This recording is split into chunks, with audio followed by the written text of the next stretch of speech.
চুরি হওয়া গরুর পায়ের দাগ দেখে ৫ কিলোমিটার গেলেন বিধবা। সেন্ট্রাল রোডে তরুণকে কোপানোর ভিডিও ভাইরাল, ভুক্তভোগী বিএনপির কর্মী। জানাবো নির্বাচনের দাবিতে সরকারকে চাপ দিতে চায় বিএনপি, তবে সহিংস নয়। ভারতের সঙ্গে যুদ্ধে কপাল খুলল পাক সেনাপ্রধানের। ভারতের সঙ্গে যুদ্ধে কপাল খুলল পাক সেনাপ্রধানের। ভারতের সঙ্গে সাম্প্রতিককালের সবচেয়ে বড় সংঘাতের পরেই কপাল খুলল পাক সেনাপ্রধানের। জেনারেল আসিম মুনির পেয়েছেন দেশের ইতিহাসে সর্বোচ্চ সামরিক পদোন্নতি। তিনি এখন ফিল্ড মার্শাল, যা পাক সেনাবাহিনীর সর্বোচ্চ র্যাঙ্ক। চলতি মে মাসের শুরুতে ভারত ও পাকিস্তানের মধ্যে মিসাইল, ড্রোন হামলা, গোলাগুলি ও গোলাবর্ষণের মতো তীব্র উত্তেজনার পরিস্থিতি তৈরি হয়। সংঘাতে পাকিস্তান নিজেকে বিজয়ী বলে দাবি করে। এরপর কয়েকদিনের মধ্যেই সেনাপ্রধান আসিম মুনিরকে ফিল্ড মার্শাল পদে উন্নতি করা হলো। পাকিস্তানের রাষ্ট্রায়ত্ত সংবাদ মাধ্যম পিটিভি জানিয়েছে, প্রধানমন্ত্রী শেহবাজ শরীফের নেতৃত্বাধীন মন্ত্রিসভা এই পদোন্নতির সিদ্ধান্ত গ্রহণ করে। তাদের দাবি, ভারতের সঙ্গে সাম্প্রতিক দ্বন্দ্বে মুনিরের অসাধারণ নেতৃত্ব ও কৌশলগত ভূমিকার কারণেই তাকে এই মর্যাদাপূর্ণ পদ দেওয়া হয়েছে। যুদ্ধবিরতির পর পরিস্থিতি কিছুটা শান্ত হলেও ভারত পাকিস্তান সীমান্ত উত্তেজনা এখনও পুরোপুরি কমেনি। এর মধ্যেই সেনাপ্রধান মুনির হুঁশিয়ারি দিয়ে বলেন, পাকিস্তান শান্তি চায়, তবে দেশের সম্মান ও সার্বভৌমত্বে আঘাত এলে আমরা পাল্টা জবাব দিতে দ্বিধা করব না। অন্যদিকে ভারতীয় প্রতিরক্ষা মন্ত্রণালয় জানিয়েছে, তাদের চালানো অপারেশন সিঁদুর এখনও শেষ হয়নি। প্রয়োজনে পাকিস্তানে আরও হামলার প্রস্তুতি রয়েছে বলেও ইঙ্গিত দিয়েছে নয়াদিল্লি। আসিম মুনির 2022 সালের নভেম্বরে পাকিস্তানের 11তম সেনাপ্রধান হিসেবে দায়িত্ব গ্রহণ করেন। তিনি সাবেক সেনাপ্রধান জেনারেল কামার জাভেদ বাজওয়ার স্থলাভিষিক্ত হন। 2024 সালের নভেম্বরে তার মেয়াদ 3 বছর থেকে বাড়িয়ে 5 বছর করা হয়, যা দেশটির সামরিক ইতিহাসে একটি ব্যতিক্রমী সিদ্ধান্ত। এর আগে মুনির ছিলেন পাকিস্তানের শক্তিশালী গোয়েন্দা সংস্থা ISI এর প্রধান। 2019 সালের ফেব্রুয়ারিতে পুলওয়ামা হামলার সময় তিনি গোয়েন্দা প্রধান হিসেবে দায়িত্ব পালন করেন। ওই ঘটনায় 40 জন ভারতীয় জওয়ান নিহত হন, যা ভারত পাকিস্তান সম্পর্কের চরম অবনতি ঘটায়। সেই সময়ের গোয়েন্দা ব্যবস্থাপনায় জেনারেল মুনিরের ভূমিকা উল্লেখযোগ্য ছিল বলে মনে করা হয়। কুষ্টিয়ায় ডাম্প ট্রাকের ধাক্কায় মোটরসাইকেল আরোহী 2 বন্ধু নিহত। কুষ্টিয়ার মিরপুরে বালুবাহী ডাম্প ট্রাকের ধাক্কায় মোটরসাইকেল আরোহী 2 বন্ধু নিহত হয়েছেন। মঙ্গলবার বিকেল 3টার দিকে মিরপুর এবং সর্বশেষ জানাবো, কুষ্টিয়ায় ডাম্প ট্রাকের ধাক্কায় মোটরসাইকেল আরোহী 2 বন্ধু নিহত। এতক্ষণ শুনছিলেন সংবাদ শিরোনাম, এবারে বিস্তারিত। তবে তার আগে অনুরোধ থাকবে, আমাদের চ্যানেলটি সাবস্ক্রাইব করে বেল আইকনটি ক্লিক করুন। চুরি হওয়া গরুর পায়ের দাগ দেখে 5 কিলোমিটার গেলেন বিধবা। রাতে গরু চুরি হয়, ভোরে কাদার মধ্যে দিয়ে নিয়ে যাওয়ায় গরুর পায়ের দাগ দেখে চোর ধরলেন এক বিধবা নারী। মঙ্গলবার সকালে যশোর সদর উপজেলার চুরমনকাটি ইউনিয়নের বাগডাঙ্গা গ্রামে এই ঘটনা ঘটে। মঙ্গলবার সকালে যশোর সদর উপজেলার চুরামনকাটি ইউনিয়নের বাগডাঙ্গা গ্রামে এই ঘটনা ঘটে। পরে এলাকাবাসী চোরকে পুলিশে সোপর্দ করে। জানা যায়, চুরামনকাটির ইসলামপুর শেখপাড়ায় মৃত আবু তাহেরের স্ত্রী মমতাজ বেগম দীর্ঘদিন ধরে একটি গাভী পালন করেন। মমতাজ জানান, প্রতিদিনের ন্যায় তিনি সন্ধ্যায় তার গাভীটি গোয়ালে রেখে ঘুমাতে যান। পরে রাত 2টার দিকে তিনি উঠে গাভীর খাবার দিয়ে আবারও ঘুমাতে যান। এর কিছু সময় পরে গোয়ালে থাকা বাছুরের দাপাদাপির শব্দ শুনে গোয়ালে গিয়ে দেখতে পান তার গাভীটি গোয়াল ঘরে নেই। এ সময় তার আর্তচিৎকারে আশেপাশের লোকজন ছুটে আসে।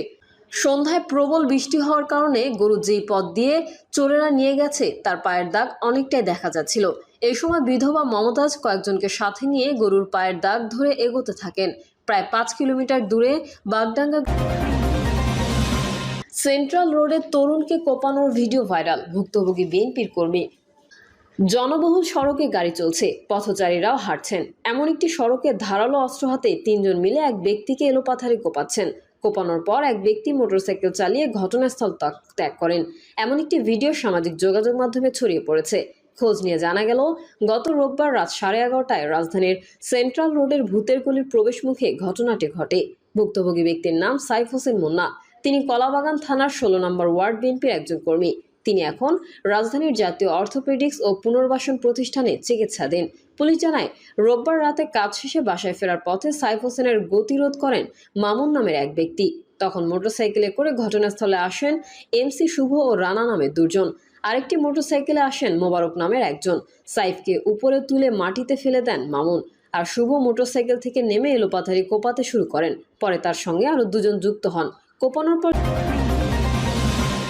নির্বাচনের দাবিতে সরকারকে চাপ দিতে চায় বিএনপি, তবে সহিংস নয়। অন্তর্বর্তী সরকারের উপর চাপ বাড়িয়ে আগামী জাতীয় সংসদ নির্বাচনে সুনির্দিষ্ট রোডম্যাপ আদায়ের দাবিতে রাজপথে নামার পরিকল্পনা করছে বিএনপি।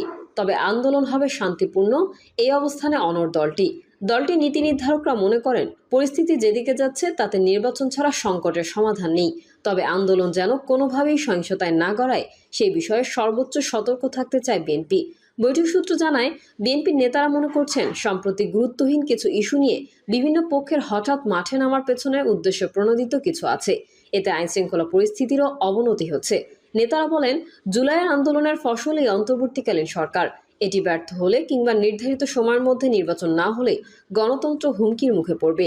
তাই এখনই নির্বাচনের সুনির্দিষ্ট দিন তারিখ ঘোষণার দাবি তোলার পক্ষে মত দিয়েছেন তারা। তবে এখনই রাজপথে নামার পরিবেশ তৈরি হয়নি বলেও মত দিয়েছেন কিছু সিনিয়র নেতা।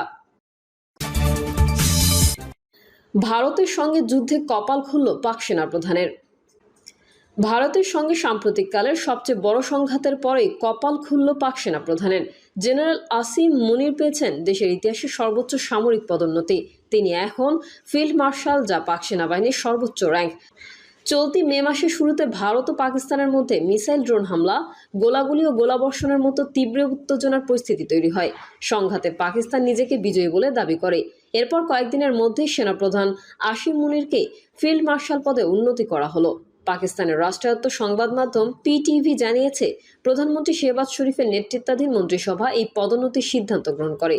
তাদের দাবি, ভারতের সঙ্গে সাম্প্রতিক দ্বন্দ্বে মুনিরের অসাধারণ নেতৃত্ব ও কৌশলগত ভূমিকার কারণেই তাকে এই মর্যাদাপূর্ণ পদ দেওয়া হয়েছে। যুদ্ধবিরতির পর পরিস্থিতি কিছুটা শান্ত হলেও ভারত কুষ্টিয়ায় ডাম্প ট্রাকের ধাক্কায় মোটরসাইকেল আরোহী 2 বন্ধু নিহত। কুষ্টিয়ার মিরপুরে বালুবাহী ডাম্প ট্রাকের ধাক্কায় মোটরসাইকেল আরোহী 2 বন্ধু নিহত হয়েছেন।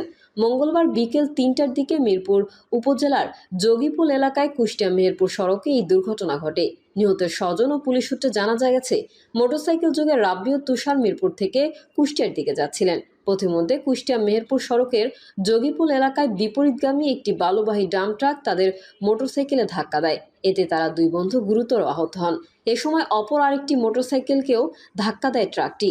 এতে গুরুতর আহত হন মোটরসাইকেল আরোহী প্রশান্ত।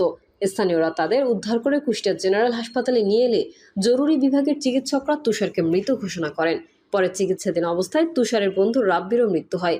অপর মোটরসাইকেল আরোহী প্রশান্ত গুরুতর আহত অবস্থায় কুষ্টিয়া জেনারেল হাসপাতালের 10 নম্বর ওয়ার্ডের চিকিৎসাধীন রয়েছেন।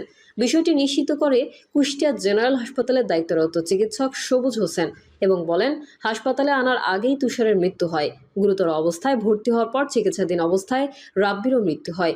আহত প্রশান্ত চিকিৎসাধীন রয়েছে। প্রিয় দর্শক, এই ছিল এখনকার সর্বশেষ সংবাদ। আপডেট ও সংবাদ পেতে চ্যানেলটি সাবস্ক্রাইব করে বেল